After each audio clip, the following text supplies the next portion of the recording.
Gustavo, obrigado por ter aceitado o nosso convite. Prazer Valeu. nosso. E aí, Caixa? Tudo bom? Tranquilo? Tudo certo, mais uma vez aqui, né? E hoje com... Vocês podem conversar aí que eu vou me atualizar aqui das coisas aqui. Obrigado, Eu li Gustavo. no Jornal Local. Prazer nosso, cara. A gente que trabalha com comunicação, a gente fica muito curioso quando recebe um convite de fazer pela primeira vez Algo, né? algo desse tipo, Legal, né? legal. Então, a gente está aí à disposição de vocês para contar um pouco do que a gente faz, né? Do envolvimento que a gente tem com a cidade, com as pessoas, porque a ideia de trabalhar com jornalismo é sempre tentar reproduzir, ou passar para frente para que mais pessoas saibam. É isso que vocês fazem também, né? De passar informações úteis, né? Que ser útil é muito bom. Perfeito. A gente veio falando isso no carro, inclusive, né? Da utilidade. Exatamente. E é engraçado assim que a gente quando faz curso superior, a gente não é preparado para ser patrão, empresário, a gente é muito preparado para ser empregado, né? Trabalhar. Fazer Então, o operacional da parada. Exatamente. Mesmo, né? Quando a gente faz comunicação, a gente imagina que a gente vai trabalhar para TV Globo, Jornal Globo. O meu sonho de consumo era Jornal do Brasil, que era o jornal que se lia lá em casa, né? Era um jornal tradicional do Rio de Janeiro. E eu cheguei a trabalhar, quando terminei a faculdade, num outro jornal, Tribuna da Imprensa, que era um jornal muito já no final de carreira, um jornal que tinha sido do Carlos Lacerda, que teve uma participação naquela crise do Getúlio Vargas, que culminou com o suicídio do Getúlio. Mas eu peguei esse jornal já em fim de carreira, mas foi uma escola de jornalismo, né? Era um jornal diário. E eu caí justamente na editoria cultural. E sendo uma pessoa que passou a juventude toda em Valença, eu achava que eu tinha uma certa cultura, né? A nossa cultura era mais literária, de trabalhos de escola, né? A gente tinha muito apreço por biblioteca municipal e o cinema. Cinema, eu peguei uma fase que Valença tinha 2 cinemas. Também no final de Cine Glória e Cine Rosário. Minha mãe já falou disso. E Valença tem uma coincidência, não sei se vocês já repararam. O Cine Glória fica na praça onde tem a Igreja do Rosário. E o Cine Rosário ficava onde tem a praça da Igreja da Glória. E quer dizer, Valença viveu um auge que tinha 2 cinemas, 2 cinemões, era cinema de mais de 1000 cadeiras. Isso a gente está falando de que ano, mais ou menos? Da década de 40 até eu cheguei a ver o Cine Rosário fechar e o Cine Glória depois fechou na década de 90. Cara, na década de 90 ter 2 cinemas. 2 cinemões. Cidade do tamanho, vamos dizer assim, de Valença, era uma coisa... Não dava pra imaginar, né? Exatamente.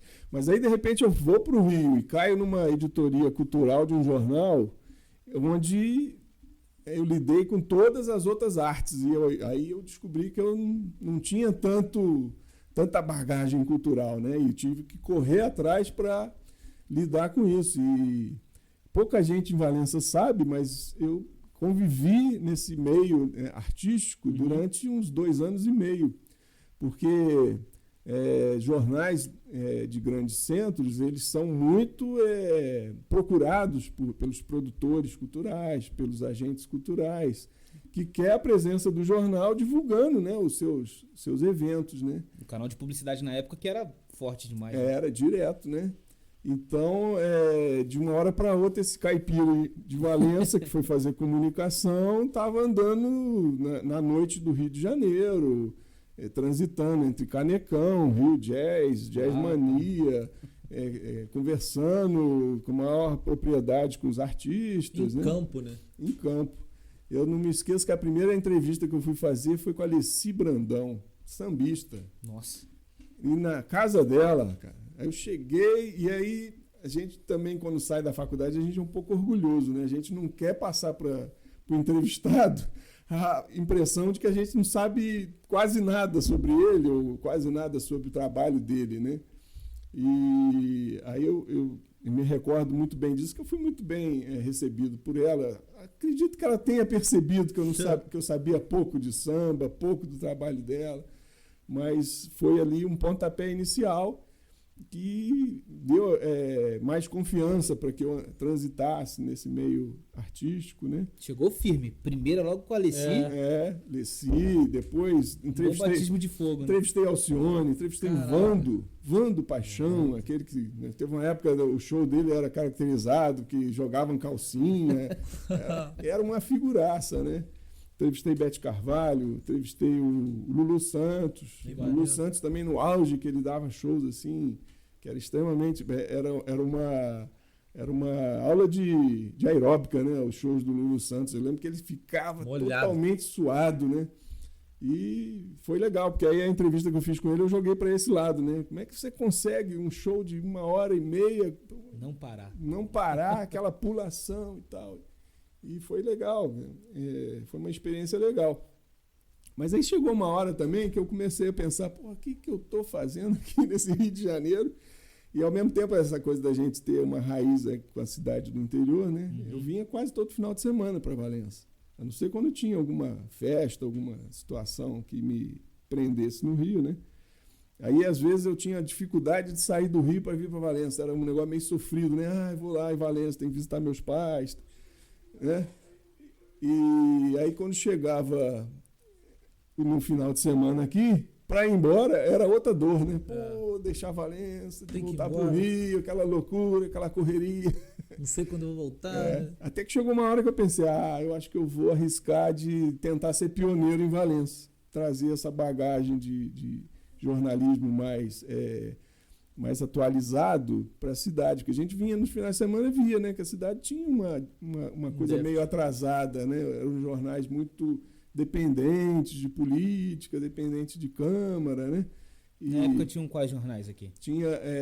Era o jornal do Pedro Leonino, que era o Gigante da Serra e Tribuna da Serra, que as pessoas brincavam que era o jornal mais democrático que tinha. A pessoa pagava e saía.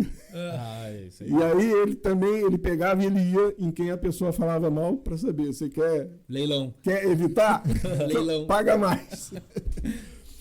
Então era assim que se vivia o jornalismo, né?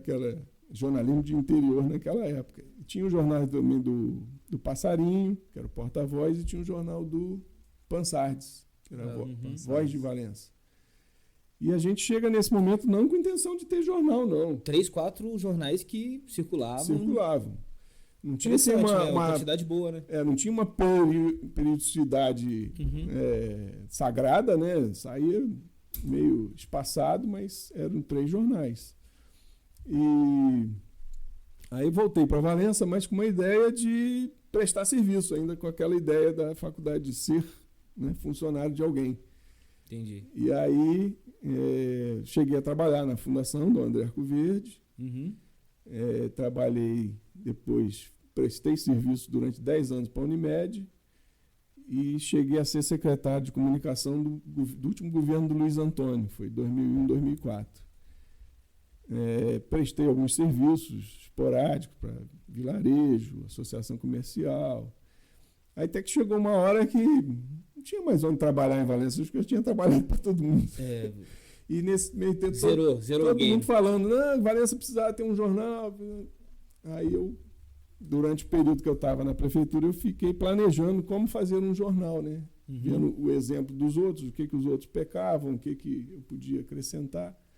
E aí fui idealizando um projeto e tive um apoio fundamental desses lugares que eu trabalhei, que de uma certa forma me ajudaram a ter garantido o apoio publicitário, né? Principalmente a Unimed, Marquês de Valença. Sempre legal. Que eu posso... Era um mantenedor ali do projeto, né? Foi. Porque eu prestava serviço para eles fazendo um jornal de empresa, que era um jornal mensal. E acabou sendo um laboratório para depois eu ter coragem de... abrir o seu, né? Abrir o meu. Aí já uma proposta de jornal semanal. E dentro do meu projeto eu não queria que fosse um jornal que vinculasse ser o jornal do Gustavo, igual eu vi os outros, né? O jornal do Pedro, o jornal do Passarinho. Eu não queria. E outra coisa também que eu tentei evitar, e eu acho que eu consegui, foi por causa do bairrismo, né? Sim. Se eu colocasse a palavra Valença no nome do jornal, eu já ia ter problemas com os distritos, o pessoal de conservatório já ia me olhar meio Pô, legal, interessante. E eu achava que eu tinha que ter, assim, de ser um jornal de onde eu tivesse. E aí eu lembrava de quando eu ia nas cidades aqui da região, eu sempre procurava saber se tinha jornal, né? Aí eu ia na banca e falava, o quê? Tem jornal local aí? Aí eu, pô, É tá aí isso. o nome. jornal local. Né? Perfeito. Abrange todo mundo. Né? Abrange, fica valendo de onde ele estiver, né? E a princípio a gente teve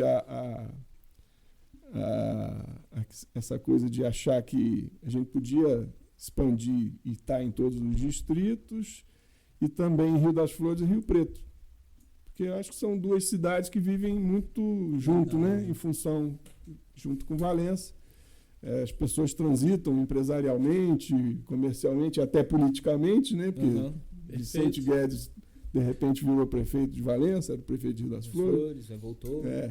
Rio Preto também sempre teve uma ligação muito forte com Valença, as pessoas, né, estão no comércio, estão na política. Então, a ideia foi essa, de abranger essa região, de atender essa região, sem ser um jornal que eu tivesse outras pretensões, né? Eu lembro que assim que abriu a gente ficou sobre suspeita, né? Porque que esses caras estão... É político, vai ser candidato. Não, a gente não quer ter ligação de dependência com política e nem eu tenho pretensão política de... Eu acho bom andar na rua e ver que as pessoas mal me conhecem. Já foi um dos objetivos iniciais. Foi, isso daí, foi. Né? Não ter a vinculação da imagem, realmente, né? Então, a preocupação inicial foi também de ter uma equipe, de não ser o jornal do eu sozinho. Eu presa, né? No interior, a gente vê que tem exemplos, né, de pessoas que são o jornal do eu sozinho. É o cara que vai na prefeitura, vai na Câmara, pega as coisas para publicar, e ele mesmo monta, ele mesmo distribui. Mas eu não queria de jeito nenhum isso. E aí a gente montou uma equipe, eu convidei o Paulo Henrique Nobre, que é jornalista também, que trabalhava na época na gráfica do Jornal do Pansartes. Ele veio fazer parte da minha equipe. A Camila Araújo Alves, que foi minha estagiária, ela estava fazendo faculdade de publicidade, e aí se efetivou, está no jornal desde o começo também. E a gente foi agregando alguns colaboradores, né? Seu Joel Pereira. Quem não conhece o Joel Pereira, aquele flamenguista doente? Eu acho que ele é flamenguista, né, o Joel, né? Poxa, não tenho dúvida ainda. Desde pequenininho. Mas o Não, Joel, antes de nascer ele já é o Joel é sensacional, porque ele é de uma personalidade. O Flamengo pode levar uma goleada de 10-0. No dia seguinte ele tá com a camisa do Flamengo. Às Não vezes tem essa. 190 e não sei quantas camisas. Você vê os botafoguenses, os tricolores, botando camisa só no dia seguinte da vitória. Né? O Joel não, todo dia ele tá com camisa do Flamengo. Eu nunca vi ele sem estar. Eu também não. Bonezinho algum sempre. adereço, né? Algum adereço do Flamengo. Nesse projeto, o que você sentiu mais dificuldade, Gustavo? Formar equipe, romper essa barreira do nosso jornal, né? Vamos dizer. Eu acho que a maior dificuldade foi quebrar a cultura que tinha na cidade, do jornal dependente de política e de poder público, né? E por ser assim, jornal gratuito, que distribuía como panfleto, e a gente quis romper isso para mostrar logo que o projeto nosso era diferente. A gente queria fazer um jornal, botar ele em banca, vendendo assinatura, para que as pessoas também dessem um valor ao trabalho que a gente fazia, que não era um trabalho fácil, não é um negócio simples. E com essa periodicidade sagrada, toda semana, chova, faça produzir sol, algo, né? Se cair bomba na Ucrânia, se cair aqui perto, a gente não deixa de toda semana fazer o jornal. E isso aí eu acho que as pessoas logo sentiram. Assim, as primeiras edições posso dizer, foi um fracasso de vendas.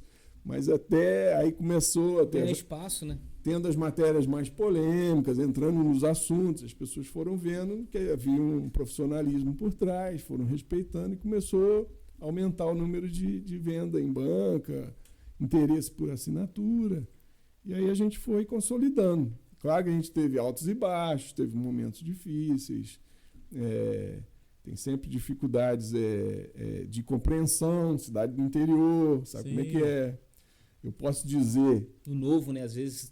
o pessoal é muito conservador. Dá um bloqueio, e além do novo, aquela coisa de, às vezes, você abordar assuntos que em outros tempos, Não por ser é. cidade do interior, a gente evita, não fala disso, né? Isso incomoda. Não é o caso. É.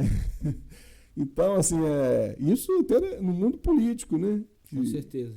Que às vezes tem alguns escândalos Uhum. e aí uns e outros acham que porque eu trabalhei para uns e outros, eu tenho uma ligação ainda com uns e outros. E aí, às vezes, quando sai no jornal, há pouco tempo mesmo, teve uma matéria de um revés, que eu vou dizer assim, de um político, e aí os assessores, os puxa-saco deles aí na cidade, ficam me criticando. Que absurdo! Trabalhou para ele, como Cuspiu no se... prato que comeu. Como se eu devesse alguma coisa porque eu trabalhei para ele. Eu trabalhei, eu não era cabo eleitoral, não. Eu trabalhava, eu suava a camisa pela prestação de serviço para o cara, né?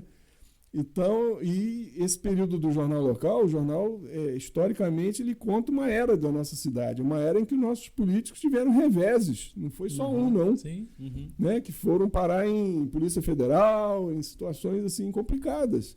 E são situações delicadas que a gente tem que tratar, tem que dar espaço ao contraponto, né? A gente tem a notícia, mas nunca deixa de abrir para que eles deem a versão deles. Claro. Muitas vezes a gente não consegue que eles deem a versão deles porque eles acham que a gente não tem que falar disso. Por que não, né? Não, um assunto tão relevante, né, cara? Pois é. É uma obrigação de um Perfeito. canal publicitário levar isso para a população, né? Não é ser E omisso, a gente fica numa situação que o leitor ele vai nos pressionar que a gente fale disso. Sim. E eles acham que a gente não deve falar. E não só na política, tem situações, eu passei por situações difíceis também nessa área de cobertura policial, de ocorrências policiais também. Eu lembro na rádio do Gato Preto. É. É da minha época. Era Gato polêmico, Preto. não era? Demais. Então, a gente tentava não fazer dessa maneira, de tipo Gato Preto, de tirar, fazer chacota às vezes, né?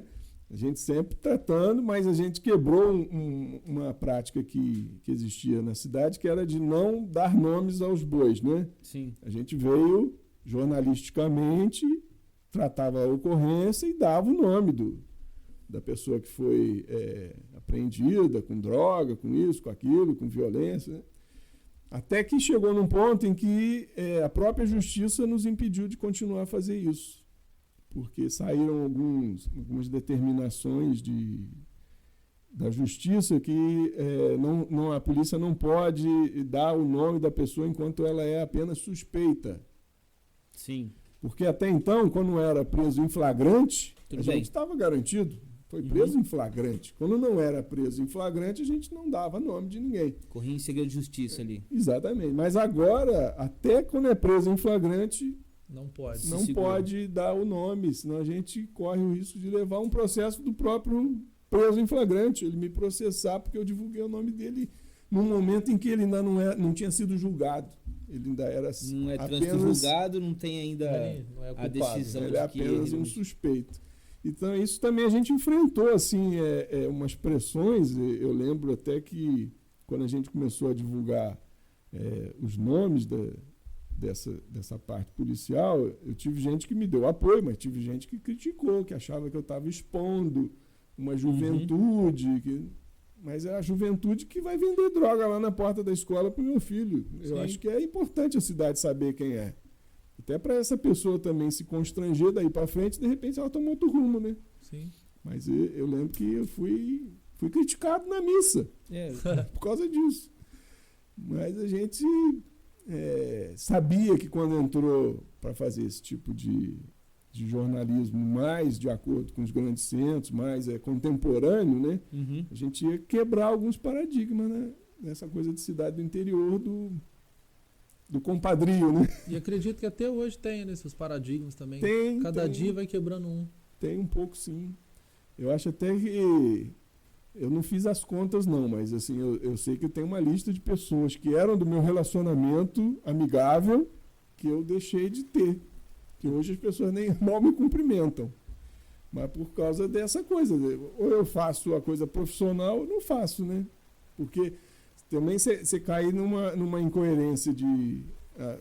dar uma notícia de um, não dar de outro, porque é teu amigo, Sim. aí vão jogar na minha cara. Você E você só, não é, o seu jornalismo é mais ou menos, né? você só trouxe o que aquela pessoa fez, não é culpa sua. Ela que fez, pô. Não, e eu lembro no começo também o meu pai preocupado, quando a gente começou a fazer uma parte policial mais jornalística, meu pai preocupado, meu filho, você vai arrumar problema aí, você está com os filhos pequenos e tal. Eu falei, pai, eu acho que a gente está fazendo um trabalho que a gente não está denunciando, a gente está só noticiando um trabalho que é da polícia. Sim. A gente não faz jornalismo investigativo, de ficar denunciando isso aí, também é demais, né? A gente teria que ter uma estrutura de instituição jornalística para suprir um negócio desses. Não é esse o nosso objetivo. Nosso objetivo é só noticiar para que a cidade saiba o que acontece, né? Acontece nas suas periferias, nos seus bairros. E hoje a seção de ocorrências policiais, eu acho que ela dá essa noção. Hoje a gente não expõe os nomes das pessoas detidas, mas leva informação, né, do que está acontecendo. Né? Dá à população uma ideia de aonde está havendo tráfico, aonde está havendo tráfico com arma, aonde está havendo acidente, aonde está havendo excessos, né? Aonde está havendo um crime passional que saiu da ideia de que a cidade é tranquila, né? Que eu acho também esse tipo de slogan, né? Um adjetivo, né? Que deram. Não, Valência é uma cidade tranquila. Tranquilo pra quem? Aí, né? Tranquilo pra quem? Pra nós que moramos no centro. É. Mas a gente não tá vendo as guerras que acontecem na periferia, que as pessoas também são vítimas. Elas partem para essas coisas muito por falta de opção, né? Às vezes não tem. Daquela cultura ali local, né? O discernimento necessário. Elas precisam sobreviver, e aí é o que tem, né? É o que tem para hoje, para botar comida na casa, às vezes participar do tráfico, participar de um golpe, de alguma coisa, né? Mas só de estar naquele ambiente tem que participar, porque pode ser prejudicial, ela não tem outro lugar para poder ir, né? Não é opção, então, condição. Você está aqui, você tem que fazer isso. E isso tudo passa por falta do poder público de estar presente. Com certeza. Dizer, sempre o poder a falta público do Estado, falhou, então essas coisas acontecem. E eu acho assim, uma constatação, eu acho que Valença não vive uma situação pior nessa área de segurança, porque a gente ainda tem pessoas muito comprometidas na polícia militar, na polícia civil. São pessoas que moram em Valença e não querem que isso aqui, né, tenha um descalabro, como em muitas outras cidades está acontecendo, né?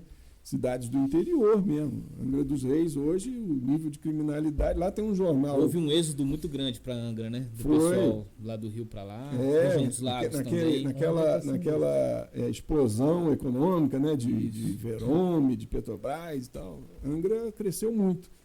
Lá tem um jornal local que eu fico impressionado. Na capa do jornal é só crime, só essa coisa meio apelativa. Mas a dona do jornal lá, ela ficou impressionada como isso faz venda em banca. Isso que eu ia perguntar, mas não é isso que vende, né? Isso vende demais. O jornal dela lá é sustentado principalmente por venda em banca. Vira uma atração, né? O que está acontecendo, as pessoas querem acompanhar. Infelizmente, as pessoas têm uma curiosidade muito grande nisso tipo de coisa. Até hoje, quando eu vou nos meus pontos de venda, que hoje eu que faço a distribuição, tem lugares, tem algumas padarias que são revendedoras do jornal. E às vezes a funcionária da padaria, quando ela vê que naquela semana não vendeu muito, né? Não sei se ela fica um pouco sem graça. Hoje, essa semana o pessoal não quis muito. Ela fala assim, quando trazia os presos na capa é que vendia bem. Tá aí. Porque realmente, né, é uma coisa bem assim de curiosidade de quem está envolvido com essas coisas, né? Infelizmente, talvez assim, a gente ainda demande algum tempo para que as pessoas se interessem por assuntos mais aprofundados que dizem respeito à sua vida, não só uma informação mais superficial de questões de segurança policial, essa coisa assim. Desgraças, as tragédias. Exatamente. A curiosidade do ser humano parece que ela se volta muito pra isso daí, né? Negativo. Aí as coisas boas, pô, alguém foi, sei lá, fez tal benfeitoria, foi campeão não sei o que, foi. Não vai vender Nem tanto, sempre é. igual aconteceu tal coisa no bairro X, e fulano foi preso, não sei o que. Foi mesmo. Então você percebe ao longo desses anos que aumentou ou diminuiu essa situação policial do jornal, vamos dizer assim, as notícias? Essa parte policial teve que reduzir por causa dessa situação legal, né? A gente perdeu o suporte legal de estar divulgando. A gente divulga muito o fato, mas não traz mais nome, não traz mais fotografias. Então isso realmente reduziu o interesse nos bairros mais periféricos. Realmente a gente tinha uma distribuição em todos os bairros praticamente, e hoje a gente tem poucos os bairros mais periféricos diminuiu, porque era o interesse deles maior, era esse. Sim. Mas hoje o jornal está sempre mais pautado em coisas que estão acontecendo na cidade, né? Nem sempre, às vezes, a área de segurança tem algum fato mais relevante, aí a gente vai buscar isso como matéria, né? Uma matéria mais aprofundada, que a gente vai entrevistar o delegado, o pessoal da Polícia Militar, e aí dá mais destaque. Mas hoje realmente não é o gancho principal do jornal, não. O jornal está mais que bom, voltado para projetos, coisas que estão acontecendo, coisas que vão mudar a vida do valenciano, que vão refletir na sua vida. Então, a gente busca ter essa percepção do que está no ar, né? O que as pessoas estão comentando, o que está pintando uma polêmica. Esse feeling, né? Do real, e aí a gente busca ir atrás das informações para traduzir para o valenciano que é leitor, né? O que exatamente está por trás desse assunto. Às vezes até as redes sociais é que nos dão... municiam, né? Que nos dá a ideia de, está precisando, a gente vê que as pessoas estão comentando muito sem saber ainda, né? Então está na hora da gente entrar para buscar do representante do poder público o que é exatamente aquele assunto. A polêmica dessa semana é essa história do Instituto, né? O Institutinho. Eu sei. E está uma polêmica, porque a prefeitura alugou um galpão. Eles não querem que a gente fale galpão, eles querem que a gente fale imóvel. Vamos dizer um espaço. Eles alugaram um imóvel na Nilo Peçanha para fazer umas divisórias e transferir as crianças para ali provisoriamente, enquanto o Institutinho, que é o antigo hotel de férias da Estrada de Ferro, aquele prédio do grupo, né, que tem ali na Nilo Peçanha, esquina com a Rua Benjamin Guimarães, entre em reforma. Então aqui está uma polêmica, porque os pais não estão aceitando, estão reclamando, não houve transparência, não houve conversa antes, estão desconfiando do lugar, se o lugar vai ser bom, se não vai, se vai ser ideal. Então essa é a polêmica. Aí a gente ouve a polêmica, esse burburinho, a gente vai atrás. Prefeitura, o que tem a dizer? A chance de você falar de um canal que é isento, né, dessa parte política e tudo, a chance dele se esclarecer é essa, né? Exatamente. Né? A dificuldade que às vezes a gente tem é o poder público atender a nossa necessidade, que a gente é semanal, a gente nem é diário. Aquele pouco caso de quem tem que dar uma resposta, de ficar segurando, achando que a gente vai atrasar, ou vai esperar, ou vai deixar para outra semana, e não dá a resposta. Aí muitas das vezes. Ou porque não tem a resposta mesmo. Pode ser também. Não, então deixa aí, porque. Mas aí na maior parte das vezes agora, eu falo com o meu repórter lá, expõe que foram procurados e que não, até o fechamento dessa edição. Isso que a gente vê nos jornais. Até o fechamento dessa edição. Isso é real, isso acontece mesmo. É obrigatório, né, ter esse feedback de quem foi citado, vamos dizer assim, né? Ainda mais quando envolve o poder público. O poder público, os nossos políticos têm que entender que eles são nossos empregados, eles não são nossos patrões. Sim. Eles têm essa visão de que eles é que estão por cima. Não, eles estão por baixo. Nós é que temos que nos investir dessa ideia de que nós é que nos colocamos lá, que nós é que pagamos o salário deles. E não é barato, não. Para fazer as vontades e dentro da legalidade de quem Claro. elegeu ele lá, né? Claro, eles estão. Tem que ter as respostas na ponta da língua. Não pode ser desse jeito, vou saber, vou perguntar. Não, Aquilo ali tá dentro da vida de todo mundo, né, cara? claro. E vai influenciar em várias... Exato, Quantas crianças pô. está influenciando? Exato. Na vida de quantas crianças vai... Eu até acho que assim, essa obra naquele prédio é super necessária, é um prédio antigo, Sim. deve envolver uma série de cuidados e tudo, e vai ficar maravilhoso quando ficar pronto. Mas as coisas não podem mais ser assim, decididas sem ouvir a população, sem ouvir o cliente. Ok, O perfeito. cliente da prefeitura, da Secretaria de Educação, é os pais dos alunos. Eles têm que ser ouvidos, eles têm que ser informados. Claro. Né? Essa coisa também eu venho conversando muito com o meu jornalista lá do jornal, o Paulo Henrique, que a gente imaginou que quando o jornal fosse criado, os órgãos e instituições de Valença fossem, a gente ia ser, Solicitado, né? não mais do que isso, a gente ia influenciar eles a ter investimento em profissionais de comunicação para nos dar resposta, assim como não só a nós, porque naquela época que a gente nasceu, também estava no auge da TV Rio Sul, tinha a Band regional, então tinha uma imprensa. Isso aí, basicamente, que ano foi a estreia? O jornal começou em 2006, 2006. final de 2006. Então a gente achou que todo mundo ia, essa galerinha de Valença que Ia estava fomentar isso daí, né? fazendo comunicação, a gente achou, opa, essa galerinha vai começar a arrumar emprego em Valença, vai ter, né?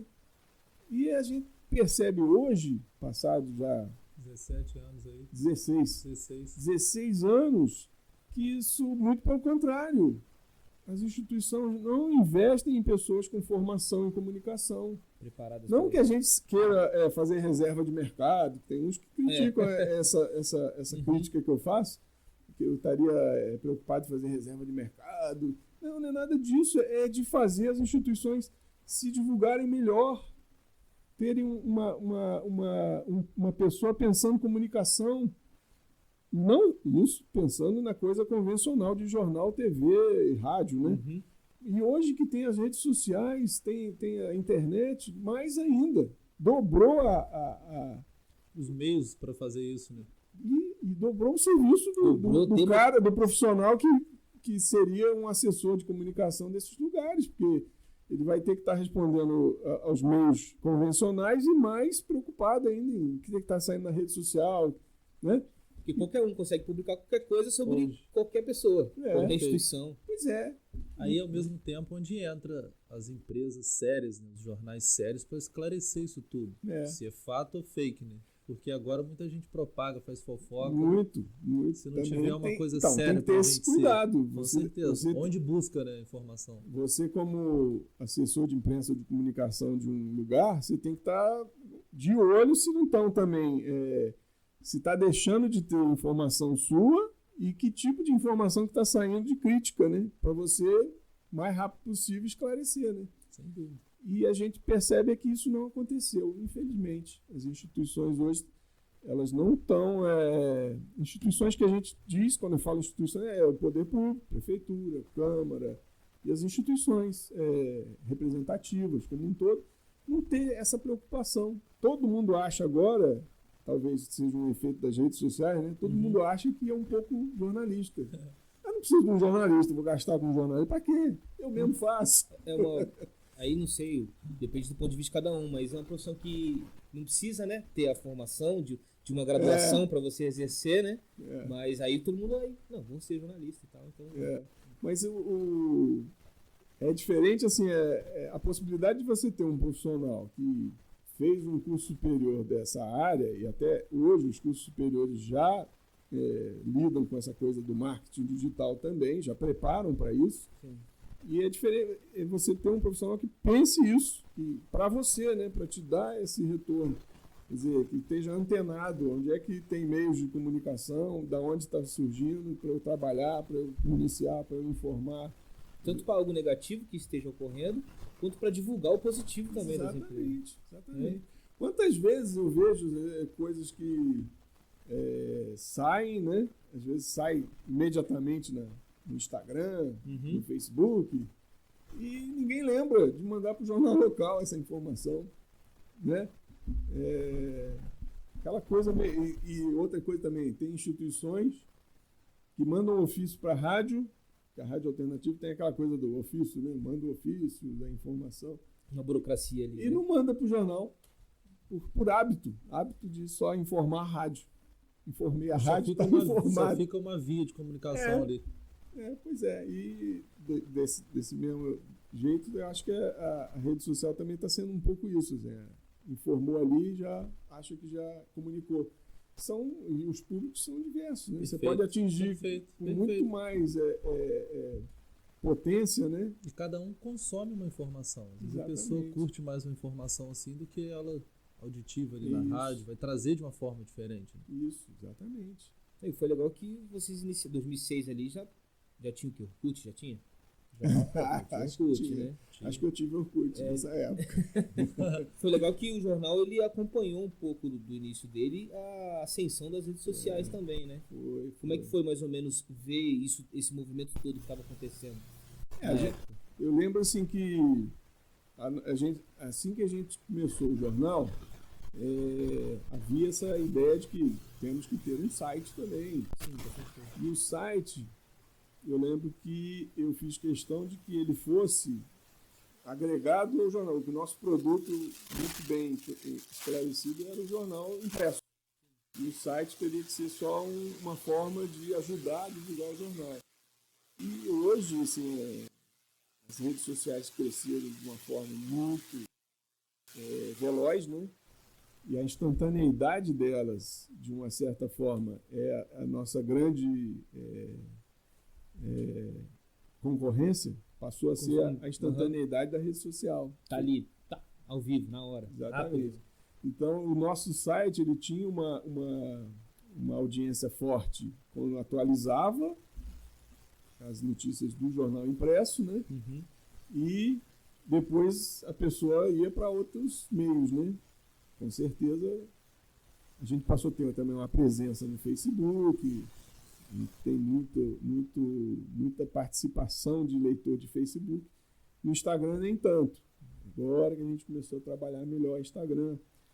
Consciente disso, que a gente tem que estar em todos os campos. Omnichannel, em todos os canais. Da mesma forma, atender também esse público jovem que a gente tem certeza que ele não tem interesse no produto impresso. Dificilmente. É de outra geração. Outra geração. Outra era. Os meus filhos mesmo. Você acha que os meus filhos leem o jornal impresso? Não, meu filho não. Já vi isso aí lá no Facebook. Eu acho natural, eu acho que é uma evolução. Mas eu acredito ainda que o produto impresso ele ainda tem seu valor, né? Seu valor e a sua capacidade de atender um público, né? Um nicho que realmente se acostumou. Eu acho que ele vai se adaptando conforme, né, a banda vai tocando, a banda digital vai tocando, ele vai se adaptando. E nós também tentamos sempre olhar para o digital, né, de uma forma que vai ser natural se daqui a um tempo nós ampliarmos a nossa participação mais digital do que impresso. Isso é natural. Mas a gente ainda tem muito orgulho do impresso, do fazer o jornal impresso. Que nunca cabe. Eu acho que ele vai se adaptando. Ele vai se adaptando. Exatamente. Talvez nos grandes centros, aquele jornalão que falava de tudo, de mundo, de nacional, Brasil, vários cadernos. Esse talvez vai sentir mais o efeito da revolução digital. Mas o jornal municipal, que atende mais o município, mais a coisa... Porque as pessoas não têm a informação do município nos grandes meios de comunicação. Não é no Jornal Nacional, no UOL, você vai ver notícia de Valença. Então, o jornal só se for algo bombástico mesmo. Exatamente. Infelizmente é prisão, assassinato. O que ressalta para foi uma... Ou esporte, né? Para sair no Jornal Nacional tem que ser um negócio relevante. Muito relevante. Muito relevante, né? E falou que teve um início ali da sua parte jornalística ali como repórter mesmo. Teve alguma reportagem que tem um espacinho guardado lá na sua casa, emoldurada, que fala, pô, essa aqui foi a minha melhor, uma entrevista, alguma coisa assim? Que marcou mesmo? Algumas, né? Pode ser algumas. Engraçado essa do emoldurado, porque é assim mesmo que acontece, né? A gente fica com orgulho do que fez, do ponto de vista de jornal impresso, e a gente manda emoldurar mesmo. Claro, é um brevet. No meu tempo de Rio de Janeiro, cara, teve uma matéria que eu fiz por uma sugestão de uma professora, que eu comecei a trabalhar no jornal diário lá, eu ainda estava terminando faculdade. Você formou quando, Gustavo? Eu formei em 1991. Nossa, muito bom quanto ano. Tempo. Esse ano que você nasceu. Ele deve ter formado para fazer um jornal sobre sua vida, né? Caramba, ali em 91. 2 folhas, acho que já tá bom. Acontecimento. 2 folhas, fonte 15, 16, tá ótimo. Mas nesse momento aí, caramba, acho que se não fosse a reforma da Previdência, eu já estava aposentado. Nesse tempo aí do Tribuna da Imprensa, teve uma sugestão de uma professora que falou eu nem sabia disso, rapaz, de um prédio, que era um prédio icônico lá na Cinelândia, que era o Senado, o antigo Senado Federal, era o conhecido Palácio Monroe, que ele teria sido destruído e que até hoje não havia assim, uma certeza do porquê, se foi os militares. E eu peguei essa pauta, sugeri lá para a minha editora, ela topou e eu comecei a investigar. E foi um trabalho muito interessante de investigação, porque até hoje isso é um tema polêmico, porque o Palácio Monroe, para o carioca, saiu uma ideia de que ele teria sido destruído por causa do metrô. O metrô, quando passa na Cinelândia ali, ele faz uma curvinha indo para a Glória, e era onde estava o Palácio Monroe. Mas, na verdade, existem fotos que mostram o Palácio Monroe e o metrô fazendo a curva por fora dele, para não destruir ele. Mas aí houve uma campanha do jornal o Globo, com apoio do governo militar, para botar abaixo o Palácio Monroe. E tem várias teses. E aí tem uma tese de que o projeto era de um general que era pai de um outro general que foi colega do Ernesto Geisel, que o Ernesto Geisel não gostava e tal. Tem outra tese que as organizações Globo tinham interesse naquela área para ser um estacionamento. Caraca. E anos depois realmente fizeram um estacionamento ali, não sei a quem pertence.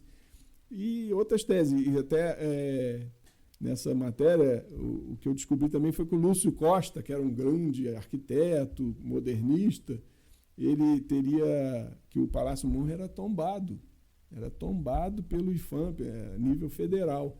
E esse Lúcio Costa era um conselheiro do IPHAN, e ele conseguiu destombar o imóvel porque ele achava feio, porque ele era da geração modernista. Então ele achava que o prédio era muito eclético e tal.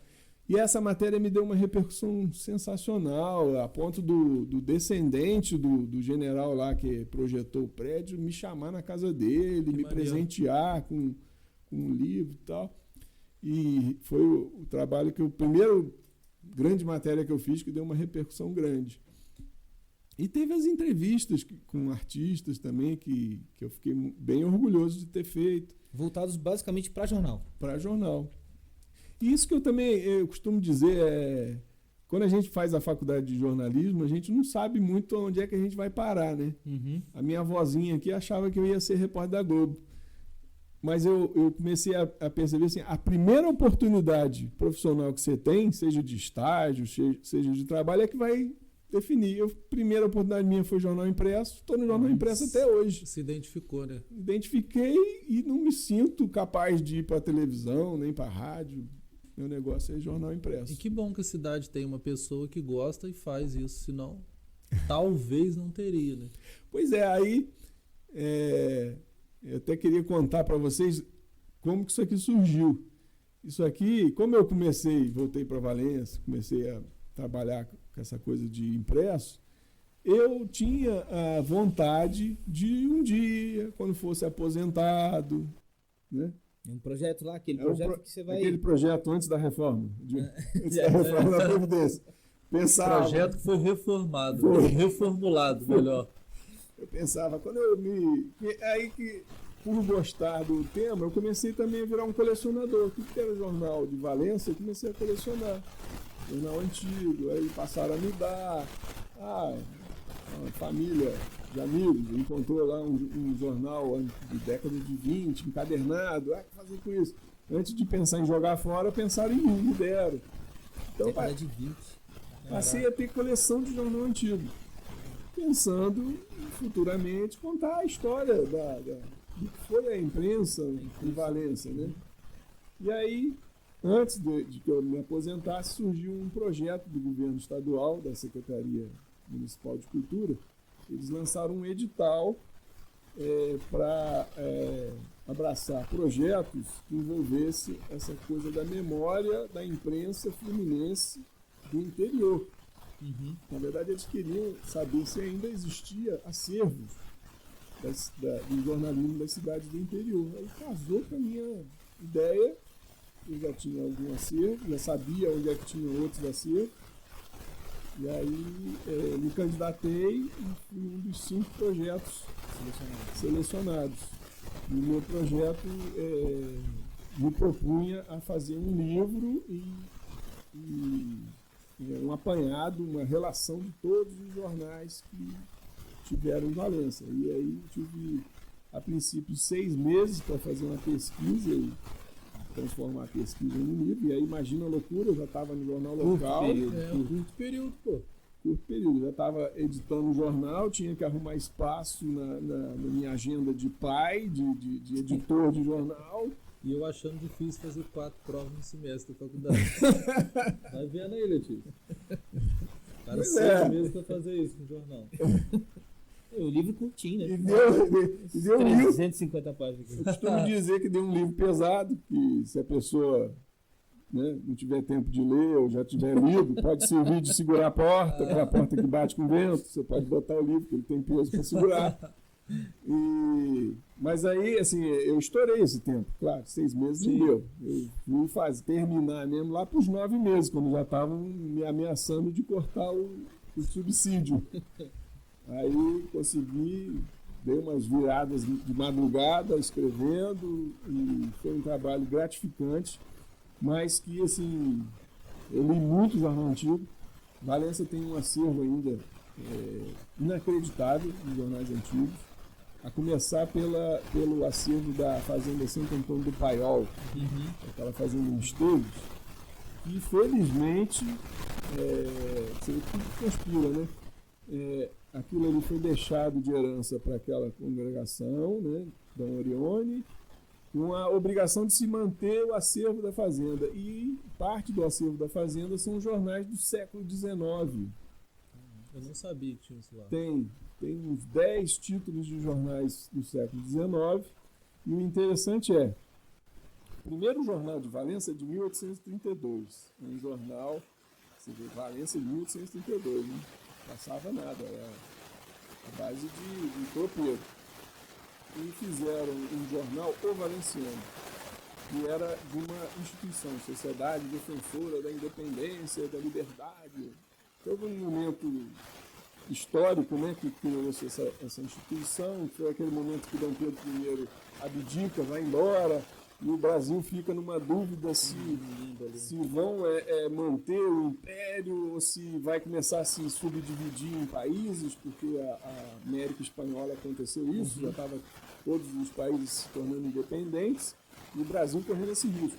E aí essas sociedades defensoras eram criadas pelos homens de poder da época, que aqui em Valença eram os barões, os condes, e lançaram um primeiro jornal. Esse primeiro jornal tem a coleção dele inteirinha na Biblioteca Nacional, até digitalizado, você tem como pesquisar daqui. Aí, a história dos jornais em Valença ele só vai ser retomado em 1862. E de 30 anos ali. 30 anos sem jornal. Ele teve 10 edições, o Valenciano? Teve 50 edições. 50 edições, aí parou. Parou. Tinha algum objetivo com esse jornal ali? Tinha. 831, pouca gente consumia isso. Tinha. Muito tempo, né? E tinha assinantes. Tinha mais de 100 assinantes. Pra época. E era tudo fazendeiro. Eu imaginei exatamente Todo mundo isso. fazendeiro. Imaginei isso. Fazia parte da instituição, que era assinante do jornal. E o redator era um padre, mas era um padre ligado àquela fazenda Santa Mônica lá de Paraná, que era o Onde morreu o Duque de Caxias, foi enterrado o Duque de Caxias. Conde Baipendi, que era o titular lá, que tinha projeto de poder político. E, ao mesmo tempo, paralelamente a essa sociedade, ele se tornou presidente da Câmara. E foi presidente da Câmara várias vezes. É um nome esquecido de Valença, porque ele tinha uma praça com o nome dele, que era Praça Conde Baipendi. Vocês fazem ideia de onde era essa praça? Era onde depois construíram a fábrica Progresso de Valença. O município cedeu uma praça em troca de emprego. Cedeu para o José Fonseca fazer a praça, a fábrica Progresso em 1926. E o nome do Conde Baipendi ficou esquecido de Valença.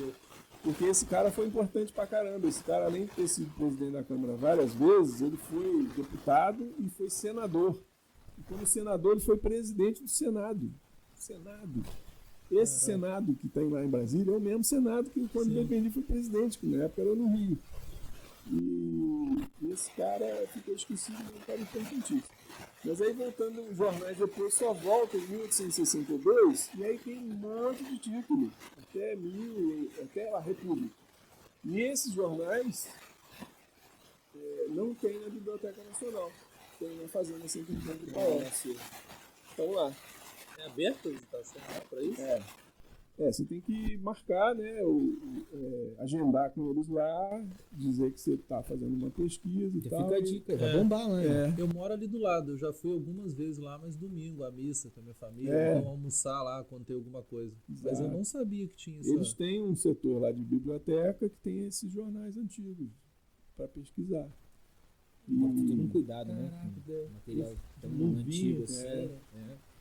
Eu acho que até o Tem a digitalização, né? o Centro de Documentação Histórica, que até ontem era ligado à Unifar, eu acho que eles digitalizaram essa coleção de jornais da Santo Antônio do Paiol. Que é importantíssimo, porque não tem na Biblioteca Nacional essa coleção. Caraca. Não, digitalizou, e se aconteceu algum imprevisto lá, né? Pelo menos tem o material digitalizado. Não se perde, né? Exatamente. É um risco do papel jornal normalmente é aquele papel feito para você descartar, né? Jornal é uma coisa para ser consumido rápido. Rápido, né? Hoje eu tenho certas pessoas que criticam o jornal porque o jornal suja, solta tinta. Mas é porque as pessoas começaram a comparar jornal com revista, com papéis melhores, né? Não é uma revista. Não é essa a proposta. Né? A proposta do jornal é de ser consumido rápido. Por causa desse consumo rápido, assim, você pegou o jornal, leu o que interessa. Perfeito. Vai vir outro. E aí o jornal papel, ele passa a ter até outras funções, né?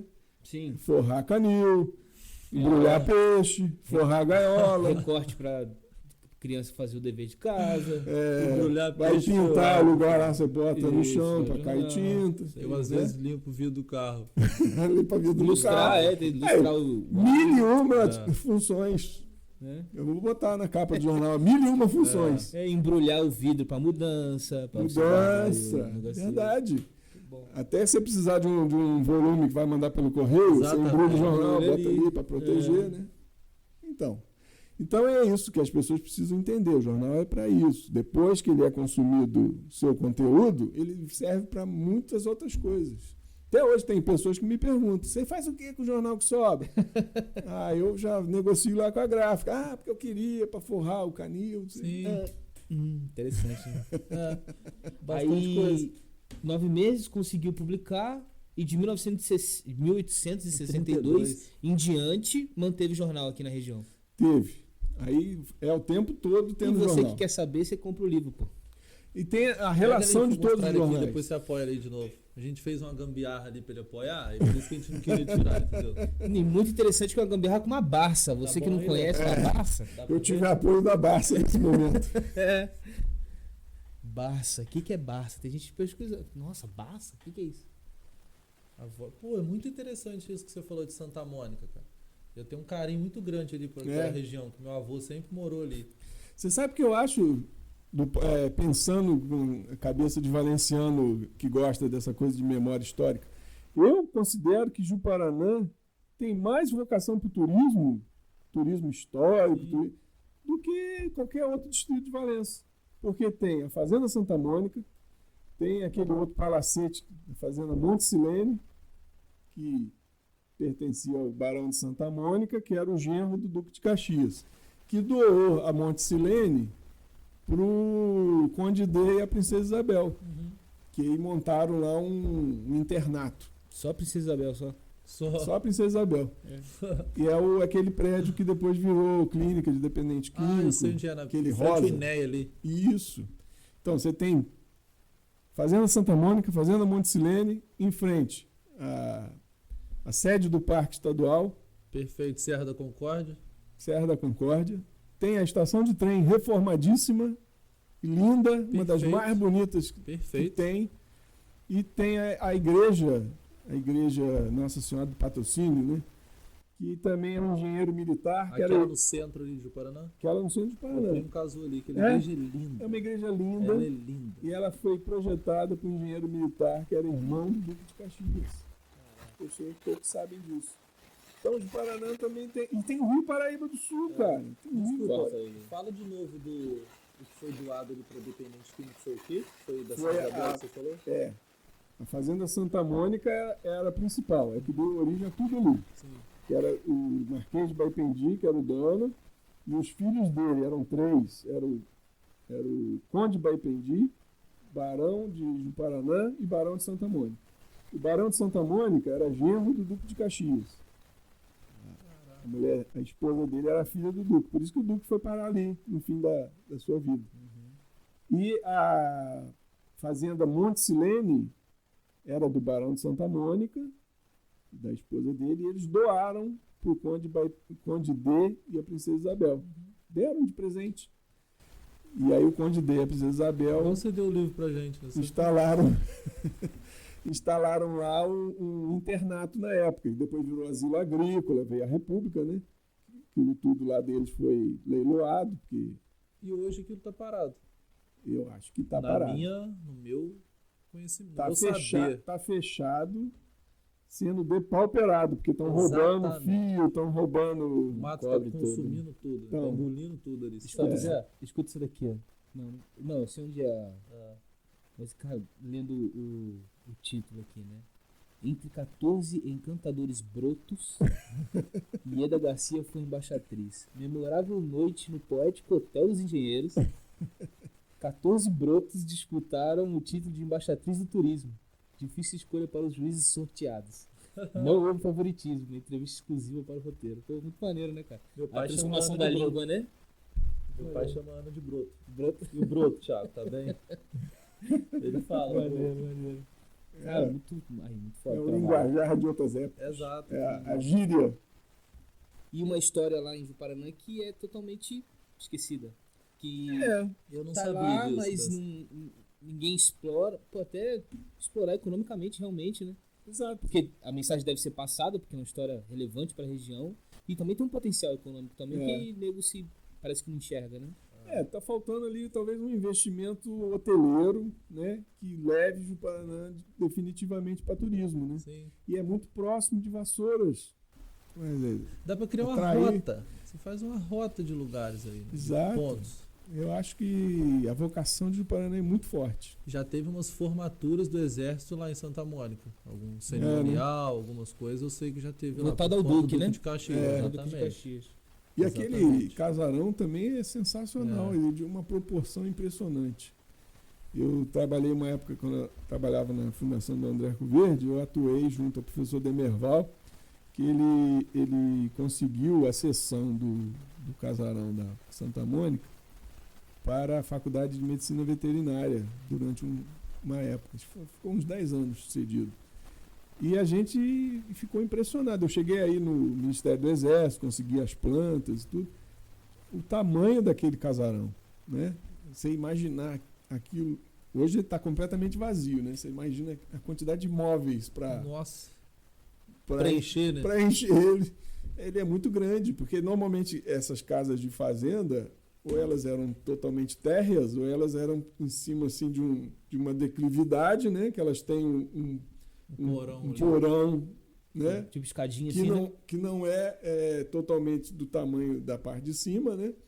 Tem várias fazendas assim.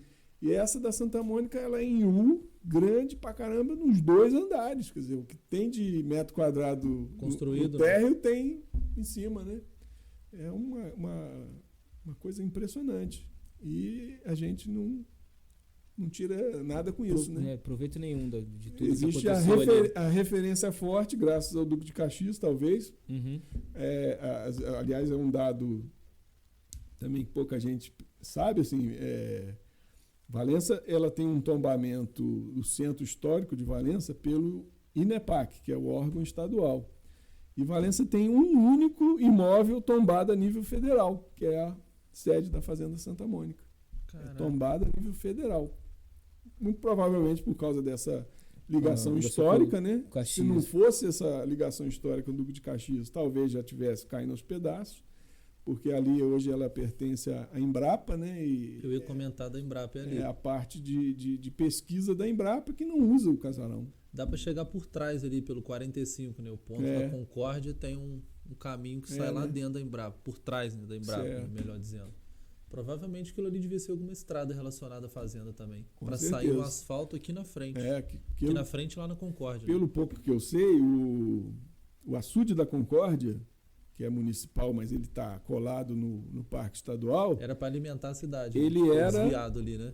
Isso. Mas antes disso, ele era da propriedade do Barão de Santa Mônica. Acredito. Foi o Barão de Santa Mônica que mandou fazer aquela. Você já deu volta no lago todo do açude da Concórdia? Não tem uns paredões de pedra, uma pontezinha? Tem uma ponte de pedra lá no final da volta. Esse é do tempo do Barão. Era uma coisa só aquilo ali. Acredito. E ele que construiu o açude. Ali devia de ter nascentes d'água, né? E ele fez o açude para abastecer, a princípio, o lado dele de cá, né? Depois serviu para abastecer a cidade. Eu já ouvi essa história delícia. Uma caixa d'água, né? Nossa, aqui. Serviu durante muito tempo. Muito interessante ali. Teve alguma edição marcante do jornal local? Que foi, essa edição aqui foi diferente. Tem. Casarão quando pegou fogo, infelizmente. Não, ainda não tinha jornal local. É verdade. O Casarão, eu estava na assessoria da prefeitura. Foi triste aquele dia. Demais, cara. Aquele dia, só fazendo antes de te responder, né? O dia do incêndio do Casarão me chamou muita atenção, que eu fui chamado de madrugada. Tá pegando fogo no Casarão. E nesse período eu estava morando com meu sogro lá no Hotel dos Engenheiros, que estava com um filho recém-nascido. Uhum. Eu olhei da janela assim, vi um clarão na cidade, no centro da cidade. Eu pensei, né? Pegou fogo num pedacinho lá já. Quando eu vi o clarão, eu falei, nossa, eu sabia que tinha uma biblioteca lá. Valença tinha uma biblioteca de livros raros, que era uma biblioteca fundada pelos barões, que era da Câmara. Uma biblioteca com várias coleções francesas que dizem que valia preços incalculáveis. E essa biblioteca estava no casarão, na parte de cima do casarão, guardado lá. Junto com a exposição do Henrique Laurino. Junto da exposição de artes plásticas. Tinha alguns quadros da academia também. E aí, quando eu chego lá na rua, já estava amanhecendo, já tinha um carro de bombeiro, já tinha o governo inteiro estava lá. E já estava começando a cair o telhado. Nossa, que coisa. Mas o que eu achei histórico, né? Mais histórico. Eu fiquei a manhã e a tarde inteira atendendo a imprensa. TV Rio Sul, Rádio CBN, querendo entrevistar o prefeito. Chegou rápido lá nos grandes centros, todo mundo querendo entrevistar, saber a perda na cidade, não só do casarão, mas do que tinha dentro e tal. E aí, quando chega assim, 6 horas da tarde, que eu acho que a galera começou a sair do trabalho e quem não viu o incêndio foi lá ver, rapaz, parecia que a cidade estava velando o casarão. Saindo aquelas fagulhinhas, muita gente em volta, olhando, quieto, sem falar nada. De luto, né? De luto. Foi uma tristeza. Realmente, tem bastante tempo já, né, cara? Tem 21 anos. Foi em 2001. Foi no dia 28 de novembro de 2001. O casamento pegou fogo. E desde então, tá lá aquela ruína nos envergonhando, né? Poderia ser aproveitado, né? Poderia. Eu acho também que deveria de ter havido alguma liderança, uma união da cidade, independente daquilo ali ser particular, né? Já ter, pelo menos, equacionado essa questão de ser particular e passar para público e sei lá.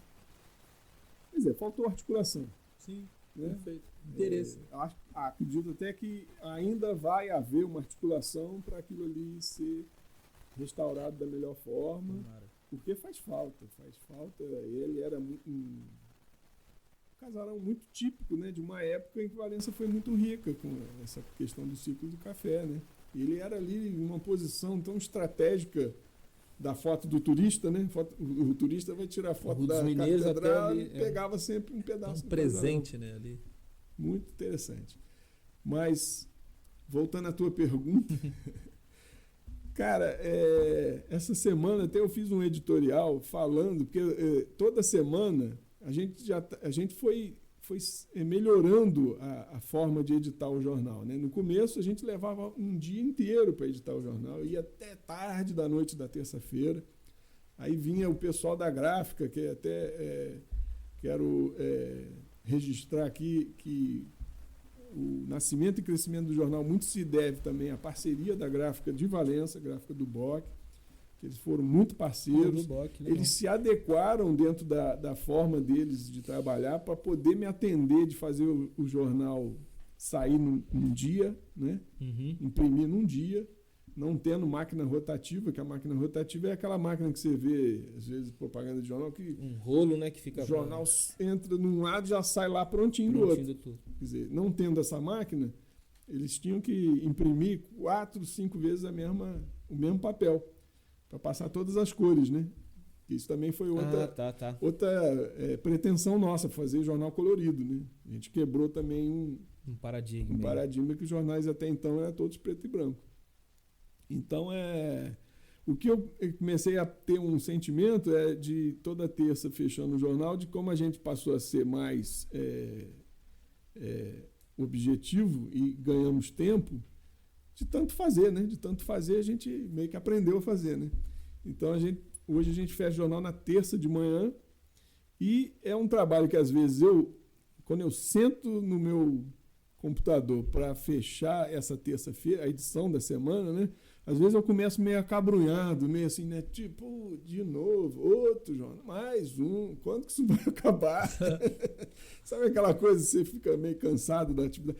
Mas aí, conforme eu vou fazendo, vai me dando um prazer. Vai te dando potência na parada, né? Vai me dando um prazer. Vai te alimentando. Aquela coisa de ver o que entra, o que vai bem aqui, o que fica bem, paginar, trazer isso para cá. O colunista escreveu um negócio interessante, que é legal estar do lado dessa matéria. Isso vai me dando um prazer, rapaz. Eu acho que é a adrenalina da profissão, né? Chega uma hora que isso flui, né? E aí, ao perceber esse prazer, toda terça de um tempo para cá, eu tenho pensado, eu tenho que escrever um editorial sobre esse prazer. Que às vezes no começo não vem, mas depois, quando a coisa vai nascendo e o produto final fica pronto, me dá um prazer danado. E eu escrevi essa semana um editorial falando disso, desse prazer. Claro que assim, teve já edições maravilhosas, que me deu muito mais prazer.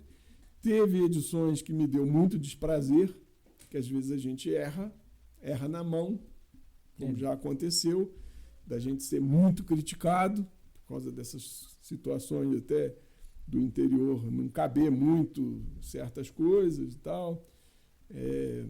Muito nessa coisa de violência, de acidente, da forma como a gente colocou, as pessoas não gostaram muito, mas eu acho que de um tempo que a gente aprendeu a lidar mais. Se adaptou ao público, né, de certa forma. Se adaptou a fazer de uma forma que respeite mais certos suscetibilidades, né? Essa coisa do saber manejar nem tanto pisando em ovos, mas também... Perfeito. Tendo uma identidade, tanto, né, de vocês. Estudando melhor o que machuca tanto, não machucar tanto, né? E teve realmente, assim, que eu me lembro, edições assim que me marcaram mais, cara. Tem as muito polêmicas e as que menos... causam bastante repercussão, né? Mas, assim, toda vez que tem uma edição com coisas muito... trabalhos comunitários. A gente uma vez fez uma capa, que eu acho uma das capas mais bonitas, foi aquele pessoal da Brigada de Incêndio. Eles mesmos fizeram uma foto, que eu acredito que tenha sido do Henrique Lute. Eles fizeram uma foto tão bacana, rapaz, que tá uma coisa assim tão... uma galera junto. Eu gosto muito de botar pessoas, né, de imagem, né? E é o tipo de edição que me dá uma satisfação, de ver reproduzido e registrado esse trabalho comunitário, trabalho de união. E aqui a região sofre muito com isso, né, de incêndio, realmente. Muito, muito sempre, né? E a gente sempre assistiu esses incêndios, né? Às vezes, de onde a gente está, a redação do jornal, a gente sempre vê aquela fumaçada e tudo. Então é um trabalho muito legal que a gente apoiou desde o começo. E a gente procura sempre apoiar esse tipo de iniciativa, né? Que é da própria população para o bem da própria cidade. E muitas vezes até suprindo o que o poder público deveria atuar e não atua com tanta... Essa é uma das importâncias do jornal, né? A gente... Outra coisa que a gente sempre destaca é que desde o começo também eu faço questão, porque isso aí foi uma coisa que eu sabia que era uma das questões de tornar o jornal não clandestino. É uma obrigação que existe uma lei, que é a lei da reserva legal. Todo jornal que sai, ou todo impresso, não só jornal como livro, deve ser enviado para a Biblioteca Nacional, por causa dessa lei que rege isso, é a lei da reserva legal. Tudo que é produzido intelectualmente, jornal, revista, livros, tem que obras, né? Essas obras assim, tem que ser enviado, que a Biblioteca Nacional tem que deter. Ela tem que deter todo o trabalho intelectual produzido no país. Ela tem dos deveres da Biblioteca Nacional é ter essa reserva para fins de acervo e registro, e que você vai encontrar tudo que saiu de impresso essa é uma missão da Biblioteca Nacional. Então, o jornal local, desde que saiu, todo ano eu reúno a coleção do ano e mando lá para a Biblioteca Nacional, cumprindo essa lei, mas também fazendo com que o nosso jornalzinho, tem gente que fala jornalzinho porque é tabloide, né? Jornalzinho, o nosso jornalzinho fazendo parte do acervo da Biblioteca Nacional. Então, todas as pessoas, todos os projetos, todas as informações que já saíram no jornal local, eles estão lá para sempre disponíveis na Biblioteca Nacional para pesquisa. Da mesma forma que eu fui na Biblioteca Nacional pesquisar vários títulos que eu encontrei lá, os futuros pesquisadores ou os futuros que necessitem de ter alguma coisa que saiu no jornal local... vai estar no volume 2 da imprensa valenciana. Provável. Né? Se não encontrar no nosso acervo, vai estar na Biblioteca Nacional. Então, isso também é uma coisa que nos dá assim, uma satisfação de ver que a gente está acompanhando uma era, né, de 2006 até aqui. A história de Valença, da região, está contada no jornal local e está lá na Biblioteca Nacional. Quer dizer, então, a gente procura passar isso para as pessoas para ver a importância do registro que se é feito no jornal. Então, quando você tem um evento e nos desconsidera, você está deixando de ter o seu evento ou o seu feito registrado para sempre na Biblioteca Nacional. Você está editando a história, né? De uma certa forma, sim. Quer dizer, todo trabalho impresso, ele registra alguma coisa, ou um conhecimento, ou uma ideia, ou um acontecimento que fica para sempre. Então, quem deixa de fazer os seus registros É claro que a gente também puxa aqui um pouco para o lado comercial, né? Porque às vezes até um registro de uma inauguração de uma empresa, se você nos contratar e colocar nas páginas do jornal, vai ficar para sempre. Claro. Se não fizer isso, vai se apagar. De repente, um dia, seu descendente vai querer saber mais sobre o seu negócio e não vai saber em lugar nenhum. E detalhe, com aquela visão do profissional. Sim. É o que a gente falou lá no começo. Todos são repórteres, parar para pensar, beleza. Mas vai ter um repórter de verdade, que vai dar aquele contexto, que vai dar aquela importância que merece aquela situação. Vai saber contar aquela história dentro de um padrão de todos os dados que tem que ter. Né? Exato. Que a gente... E de história em história, já teve alguma de chegar alguém lá e falar, pô, Gustavo, você não podia ter publicado isso, cara. A gente fala, tira isso aí, já era. Ah, tem. Tira não tem como. Não, chegava, pô. Não é nada. Deve ter, porque são 801 edições. Deve ter alguma coisa aí. Teve um caso que eu já estava com uma entrevista marcada com o nosso conselheiro do Tribunal de Contas, José Graciosi. E ele estava tendo uns problemas com CPI, não sei o que e tal. E aí teve uma notícia, que acho que foi da CPI da Alerj, e eu tinha só que fazer uma titulação na capa. Aí o seu Joel Pereira solta uma frase. Até tu, Zé. Eu botei, até tu, Zé. Ele não gostou, né, cara? Ele cancelou a entrevista. Desde então, nunca mais eu falei com ele. Não sei se poderia. Mas aí o rolo dele piorou, teve outras situações, a gente não deixou de noticiar, depois ele foi absolvido, a gente não deixou de noticiar, mas aí houve outra situação mais recente. Tudo bem. Ficou assim. A gente está aberto. Sempre que as pessoas também que detêm um cargo público, elas têm toda a autoridade para nos procurar e... É claro que às vezes falta uma compreensão de entender que a capa do jornal, às vezes também ela quer chamar atenção, porque é ela que vende. Ela deve chamar atenção. É sorriso. Recentemente, aquele jornal do Rio de Janeiro, Extra, né, ele se notabilizou por umas capas, né, umas capas assim mais engraçadinhas. Então, às vezes nos falta um pouco essa compreensão. As pessoas em Valença não gostam muito que a gente brinca na capa, né? A capa às vezes fica uma coisa muito neutra também, não vende, né? Graça. Vai ter atrativo, né? Não gera curiosidade, isso. Não atrai as pessoas, né, para consumir a parada. Então, às vezes a iniciativa de tentar ser um pouquinho, ter um efeito, né? O efeito pode não ser bom, né? Pode não ser bom, às vezes não tem sido de todo bom, mas a gente vai tentando. Eu tinha um vício também de usar muito título de filme, que eu sou um cinéfilo desde criança que eu gosto de cinema. Andei usando uns títulos de cinema, assim, e as pessoas não gostam. Teve uma vez não aderiu muito. Tinha uns professores, eu acho que estavam com alguma situação, elas foram na Câmara, na sessão da Câmara e tal, aí a matéria era totalmente de apoio a elas, né? Os professores. E aí eu acho que eu botei um título assim, tipo, professores à beira de um ataque, né? Daquele filme espanhol, Mulheres à beira de um ataque de nervos. Rapaz, aí rebatem, né? Não tinha ninguém nervoso.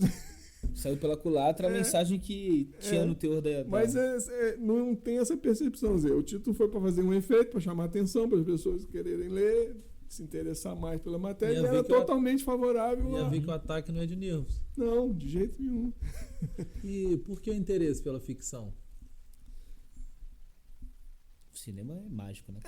Eu acho que assim até pela escrita, né? Eu tenho esse projeto talvez seja o projeto que eu mais hoje em dia eu mais tenho vontade de ter condição de escrever alguma coisa em ficção, porque esse tipo de livro aqui eu já tenho 5, que é livro de pesquisa histórica.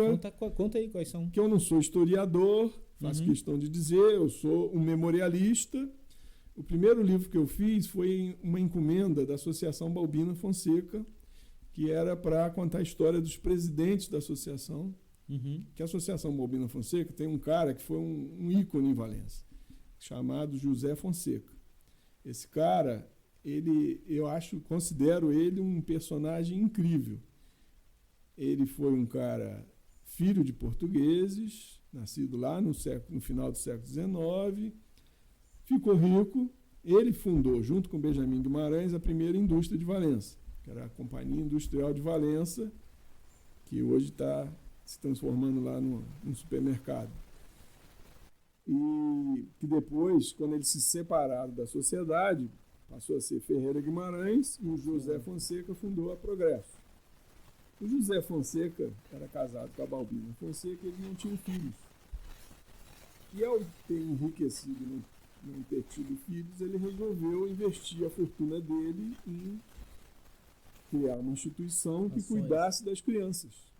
A Associação Balbina Fonseca nasce aí para cuidar de crianças e ele cria 2 abrigos. O abrigo dos meninos, que era onde hoje é o Colégio Teodorico Fonseca. Meu pai estudou lá e conta isso. É? Ele é dessa época do abrigo. Então, o abrigo dos meninos. E depois o abrigo das meninas. Isso nós estamos em 1938, o abrigo dos meninos foi fundado, e em 1943 o abrigo das meninas, que é onde é a sede da associação, que tem o Colégio Municipal, a Associação Balbina Fonseca. E esse cara bota dinheiro do bolso para criar esses 2 abrigos, criar essa instituição, e muita criança humilde, órfã de pai, ou de mãe, ou dos dois, foi educada nessas 2 instituições. E aí eu me empolguei, que era para contar só uma história dos presidentes da associação, mas eu achei esse conteúdo muito interessante, fiz o primeiro livro, que é O Poder do Sonho. E esse livro me deu uma notoriedade para esse tipo de trabalho, ele foi lançado em 1998. E as pessoas acho que estavam muito carentes de história de Valença, porque a história oficial de Valença tem 2 livros, a História de Valença, do Luiz Damasceno, 1924, e o Valença de Ontem e de Hoje, do Leone Ório, que é de 1952. Em 1952 até esses dias, nunca mais fizeram livros de história, assim, apesar de não ser historiador, essa história da Associação Balbina eu aproveitei para agregar muita história de Valença. Muita história de Valença que não está contada. Está correlacionada ali, né? Está relacionada. Né? O José Fonseca era tio do Oswaldo Fonseca, que foi prefeito, foi deputado federal, que dá nome hoje ao bairro Vadinho Fonseca, que é pai da dona Regina, que é a atual presidente lá da associação. Então ficou um livro muito rico de história de Valença, de voltar a mexer com isso. Depois desse trabalho, e por causa desse trabalho, tinha um camarada, um senhor muito gente boa, chamado Oscar Magalhães. O apelido dele era Ducha, seu Ducha, lá do Monte Douro. Ele me procurou querendo que eu ajudasse ele a fazer um livro do futebol do Monte Douro. A ver com o bar? Ele fala também do bar dele, que o bar dele era tudo do Monte Douro, era por ali, né? Mas ele queria contar a história do futebol do Monte Douro. Então eu ajudei ele a traduzir isso tudo e também aproveitei para contar um pouco da história do futebol em Valença, para chegar no Monte Douro e contar a história dos títulos do Monte Douro. O Monte Douro demorou muito tempo, várias tentativas, até conseguir ser campeão em 1966. Ele tinha sido goleiro, ele tinha sido dirigente, tinha sido técnico, era uma figura. Então, um livretinho menor, mas entrei na história do futebol. O terceiro trabalho foi esse. Estou tentando só ordenar esse trabalho que a gente já comentou. E aí teve o 4º trabalho, que foi uma encomenda da Associação Comercial, que é o Rumo ao Futuro, que a Associação Comercial estava completando 80 anos. O presidente da associação, Sebastião Vieira, na época, me encomendou de fazer esse trabalho. Aí eu li todas as atas da Associação Comercial, procurei nos jornais que eu tive acesso, aí contei a história do comércio de Valença, desde o tempo dos tropeiros até a associação comercial. E esse livro foi lançado, acho que 2 anos atrás, foi 2019. E já estava bem avançado o 5º livro, que já está começando a ser distribuído internamente, que é o 2º livro da Associação Balbina, que é uma continuação daquele primeiro, porque aquele primeiro vai até o começo do mandato da Dona Regina. Quando ela entra como presidente, o livro termina. E aí esse 2º pega a história dela toda como presidente, que já é a presidente que está há mais tempo, e uma segunda parte conta tudo que eu achei depois, que não deu tempo de entrar naquele primeiro, entrou nesse 2º. Que esse primeiro livro, Poder do Sonho, eu não tinha ainda o apoio da internet, não tinha Google. Sim. Foi todo... 98? Foi todo pesquisa em biblioteca, foi a pesquisa em modo convencional ainda. Se ele foi publicado em 98, bota aí, 2, 3 anos antes, começou? Foi, 95, 96 que eu comecei. E esse 5º já comecei a achar muita coisa na internet, né? Na Biblioteca Nacional, do Juca Fonseca, José Fonseca. Ele era um personagem não só de Valência, ele era uma pessoa muito conhecida no Rio de Janeiro, que ele atuava nas instituições do Rio, a gente sabia pouco disso. E aí comecei a achar muito esse material, reuni, está nesse 5º livro que a Dona Regina já lançou internamente para os associados, pretende lançar ainda para o grande público que tiver interesse, né? E a gente está aguardando. Chama-se Sonhos Renovados. Legal. Poder do Sonho é esse, os Sonhos Renovados. Adorei esse nome. Então esse é o 5º trabalho. E sempre fazendo esse tipo de trabalho, as pessoas me incentivando. Você escreve bem, você não faz Para ficção, aí vamos para ficção. Um romance e tal. E eu fico nutrindo essa vontade, né? Será que eu vou conseguir fazer coisa boa? Porque a gente vai reunindo muita vivência, né? Vivência de vida, vivência de profissão. O jornal local tem várias vivências, né? Será que eu consigo reunir personagens, né? A gente passa a ver muitos personagens na área política, na área empresarial, na área profissional. Não sei. Daqui a pouco você tá vindo aqui lançar ele. Isso aí. Vamos ver. Vamos ver. Porque ao mesmo tempo também a gente vai ficando um pouco descrente. Será que eu consigo? É coisa da disciplina. É isso aí. Não é coisa da preguiça, não. É de ter a disciplina. É isso aí. Porque eu passei a entender também um pouco a vida do artista, né? Essa vivência do jornal lá no Rio. Contato com o artista, a gente sempre tende a achar, né, um artista meio assim, meio assado, né, meio metido. Mas aí tem um filme com a vida do Mozart, Amadeus, que num determinado momento do filme você vê ele atolado, ele cheio de encomendas e os prazos vencendo, as pessoas cobrando ele, eu te encomendei uma missa, eu te encomendei uma... E ele atoladíssimo, metendo os pés pelas mãos. E o que estava envolvido nisso? A vida familiar. Ele estava casado com um filho pequeno, um filho agarrando igual a todo mundo, né? Então, aí eu passei a entender um pouco mais a vida do artista, porque, rapaz, tem coisa que você não faz ideia. Quando você... Esse tipo de trabalho aqui, que é de pesquisa, por várias vezes você capta muito conteúdo, mas na hora de escrever, você tem que pegar o fio da meada. E tem horas que você pega o fio da meada de tal forma que você está desenvolvendo, que você já sabe onde é que você vai chegar, que você vai pegar aquela outra coisa, lá você tem que alcançar aquele... Aí quando você está, né, você está naquele máximo ali produzindo, você não está sentindo nada, você não está sentindo fome, nem frio, nem nada. Aí alguém te grita, Gustavo, tá na mesa! Corta. E você corta mesmo. E para voltar, você vai levar o mesmo tempo que você levou para pegar aquele fio da meada de novo.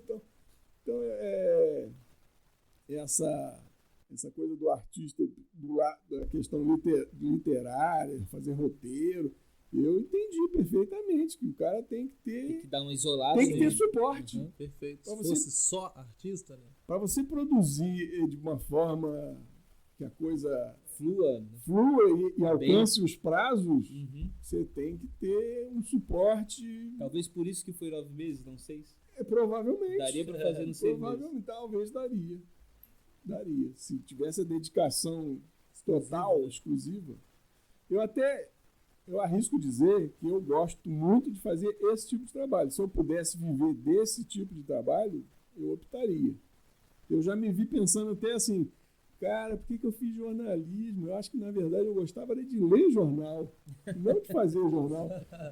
O que eu gosto mesmo é de me enfiar numa biblioteca nacional, numa fazenda Santo Antônio do Paiol, num arquivo. Consumir aquela história toda. Adoro isso, rapaz. E aqui a região é bem rica, né? Isso. Muito, muito. Aí, recentemente, eu fui cair também. Fui convidado para fazer parte da Academia Valenciana de Letras. Legal, parabéns. Onde é uma instituição que também tem um acervo bibliográfico, tem jornais também, tem uma coleção de jornais. E, nesse período da pandemia, eu aproveitei para me enfurnar lá na academia. Assim, quando eu tinha um tempo, né, uma tarde, não tem nada, o jornal está bem encaminhado e tal, eu ia lá para a academia e comecei a mexer na documentação, nas coisas que estão precisando reorganizar e tal. Rapaz, eu achei muita coisa interessante que um dia eu pretendo fazer lá uma exposição com essas coisas que são coisas da história de Valença, curiosidades. Aí foi lá também. Estou ficando igual a minha pipa tá indo longe, é melhor vocês puxarem. Não, deixa ela aí. Aqui não tem limite de tempo. Foi lá mexendo nessas coisas da academia que eu descobri que Valença comemora a data de aniversário errada. Estava comemorando errado. Essa história de que 29 de setembro é o aniversário da elevação de Valença de vila para cidade. Mas aí você tem que pensar o que vem antes? Quando cria a vila, em 1823, foi quando nasce a Câmara. Nasce a independência administrativa e política da cidade. Da cidade. Da localidade. Vamos da localidade, que era a vila. Em 1857, essa vila, que era uma vila, e aí cresceu a ponto de 1857 ser elevada a cidade. Foi só uma elevação de status. Promoção. Passou de tenente para capitão. Mas aí, em 1957, até por influência da própria Academia Valenciana de Letras, se levantou esse centenário. Valença estaria completando 100 anos de elevação de cidade e houve uma grande festa em Valença. E aí o prefeito da época tirou um proveito, né? Inaugurou um monte de coisa, teve um grande desfile, que até hoje tem um filme que mostra o centenário de Valença, tem um desfile na Nilo Peçanha, o pessoal caracterizado de índio, de português, de escravo. Foi uma coisa tão marcante que, a partir da descoberta desse filme, passou-se a achar, Valença aniversário 29 de setembro. Ficou. E a elevação de Valença cidade foi junto com Vassouras e Petrópolis. Então, as 29 de setembro de 1857 foram elevadas à cidade. E isso ficou forte no imaginário do valenciano, mais recente.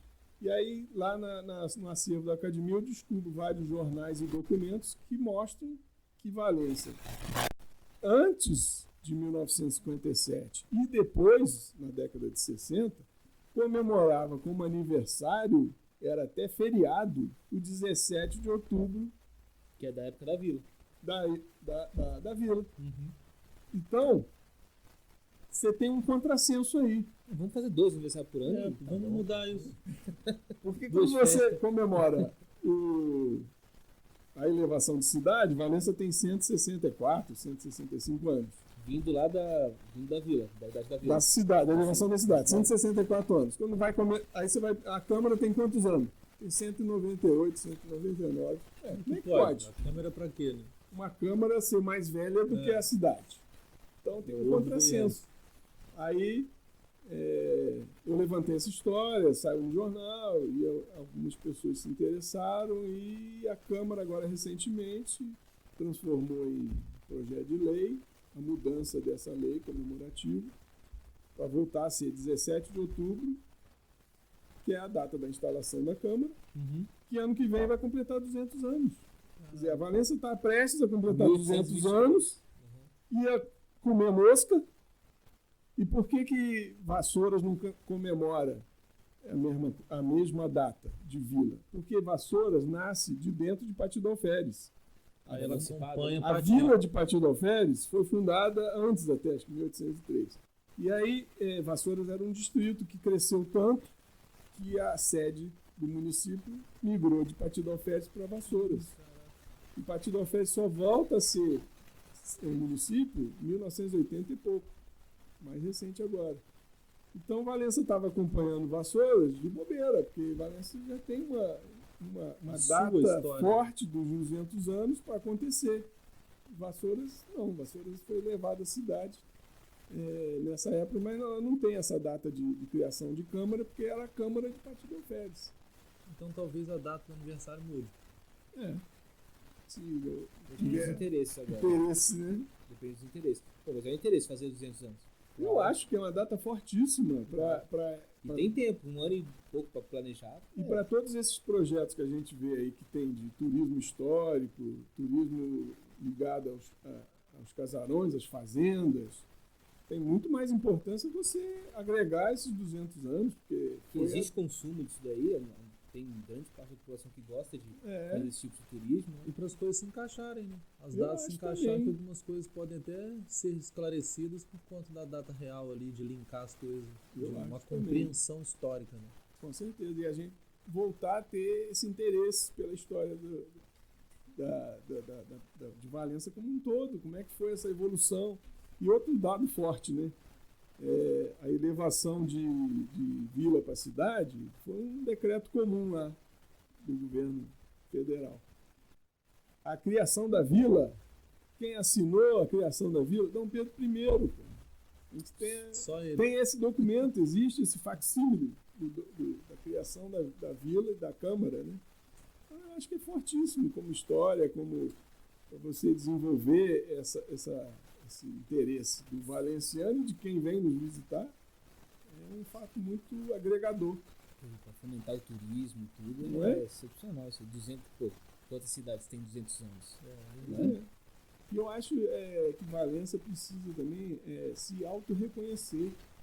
Às vezes, você vê o valenciano às vezes elogiar muito Vassouras, mas Valença, cara, tem muito mais peso histórico na região aqui do que qualquer outra. Quer dizer, nos reportando uma coisa que não foi tão boa, né? Valença foi mas que dá a noção econômica do que foi pujante as nossas fazendas de café.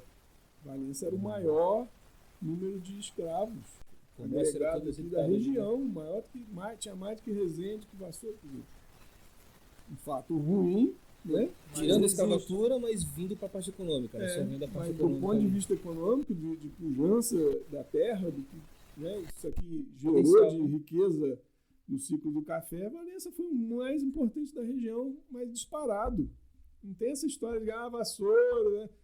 Tudo bem, Vassouras teve a sua importância também, teve grandes figuras, personagens que lideraram o desenvolvimento aqui da região, até a questão da ferrovia e tal. Mas Valença também, cara. E Valença, eu às vezes eu brinco entre amigos, né? Agora eu vou brincar entre amigos, mas saindo mais para a nossa audiência. Vassouras é considerada cidade dos barões. Vocês conhecem a graduação de importância dos títulos nobiliárquicos? Começa em barão. É o primeiro só. É o primeiro. Depois de barão vem visconde, conde, marquês. Valença teve uma época que teve 3 marqueses. Marquês de Baipendi, Marquês de Valença e Marquês de Caxias, que depois foi promovido a duque. É o único duque da história de Valença, do Brasil. E tinha esses 2 marqueses que foram ministros de Dom Pedro I, Marquês de Valença e Marquês de Baipendi. Baipendi era lá da Santa Mônica. Então, Valença, é muita riqueza histórica. A importância é muito maior. E tem um nome também, eu não vou lembrar, grande ali de Lacerda, não tem? Não sei se foi um duque também, alguma coisa que teve ali. Lacerda é a família Lacerda, né? Tem um casarão lá, histórico. A casa do meu avô. É uma casa de 3 andares, é? Era a casa que era do avô do Carlos Lacerda. Eu já fui lá conhecer, tem várias fotos históricas ali. O Carlos Lacerda é o cara que era jornalista, fundador da Tribuna da Imprensa, que eu trabalhei, e que era jornalista, crítico do Getúlio Vargas, e foi deputado federal e foi governador da Guanabara. E a família dele é de Vassouras, ele é Werneck Lacerda. E o avô dele foi um cara do Supremo Tribunal Federal, e essa casa pertencia ao avô dele. E o Lacerda também tem uma história grande com essa casa. Ele escreveu um livro, A Casa do Meu Avô. E o Lacerda casou com uma Brusini, você sabia dessa? Não. Casou com a tia-avó minha, a tia da minha mãe, a dona Letícia Brusini, porque ele estava nessa fazenda escondido, porque a polícia estava atrás dele, na época do Getúlio, de política. Ele estava na casa escondido e a minha tia-avó, acho que ele dava aula num colégio rural de Valença, que é perto, e ele conheceu ela, e ali um romance. Virou história. Legal. Casou com ela, e aí foi essa figura histórica que entrou para a história do Brasil, né, como governador da Guanabara, e ele chegou a ser um pré-candidato a presidente, mas aí ele apoiou o golpe militar, mas aí o golpe militar acabou caçando ele caiu num certo ostracismo, mas é uma figura muito marcante, né? História pura. História muito interessante. A gente sempre tenta encerrar com aquela parte ali de uma mensagem ali para quem está assistindo a gente, né? Porque o pessoal que está pensando em fazer jornalismo, o pessoal que gosta de história, não sei qual é a sua visão hoje, como está sendo o jornalismo executado aqui no Brasil, mas dá essa mensagem pro pessoal aí que está realmente tentando prosseguir na profissão, que não tem às vezes a graduação, mas gosta de fazer esse tipo de atividade. Sei. Manda para eles aí. Eu acho o jornal local também, desde que a gente começou com essa iniciativa do ponto de vista empresário, quando eu deixei de ser tanto jornalista e passei a ser um pouco empresário, eu sempre quis apoiar estagiário, nós sempre abrimos vaga lá para estagiário atuar, e o estagiário era aquela pessoa que vinha, né, que a gente olhava para ele e lembrava, meu tempo de faculdade, né, como é que a gente é cru, como é que a gente não sabe nada. E o meu conselho para ele sempre foi buscar muita leitura, estar sempre antenado. Eu até fazia uns testes, né, de vez em quando eu comprava jornal, o Globo, né, botava assim na mesa para ver se... Esticava. Muitos não, mas porque era uma coisa que naturalmente eu ia querer, né, folhear e tal. Até pela construção do texto, né? Para você ter um exatamente, passa ali, por aí. A gente sempre aconselha, né? Quando está vendo os primeiros textos, gente, vocês precisam... Leitura é muito importante para formar você como escritor, como criar o vocabulário, aumentar... um perfil ali, né?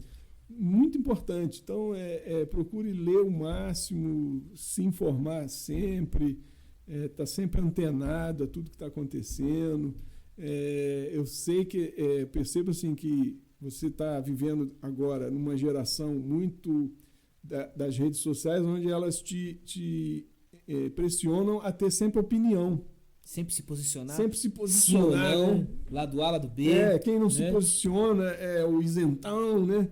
Que é ruim, que o isento é ruim. Pois é, mas nem hoje sempre. A pessoa não ter tipo assim, eu não tenho um raciocínio lógico para esse assunto aqui. Tá errado. Todo mundo tem que saber de tudo. Não. Né? Pois é.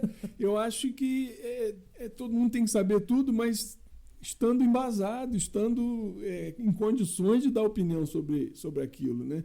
Eu acho que dar opinião gratuita sobre uma coisa que você sabe pouco, você tem uma chance grande de falar besteira, de ficar até numa situação difícil, né? Fala demais para não ter nada a dizer. Pois Você, Renato Russo. Tinha uma frase de para-choque de caminhão também que falava: tome conta da sua boca para não se tornar escravo de suas palavras. O ar está registrado, você vai ter que se defender disso para sempre. Então, eu acho que a melhor bagagem para quem quer trabalhar com comunicação, trabalhar com história, trabalhar com literatura, é leitura.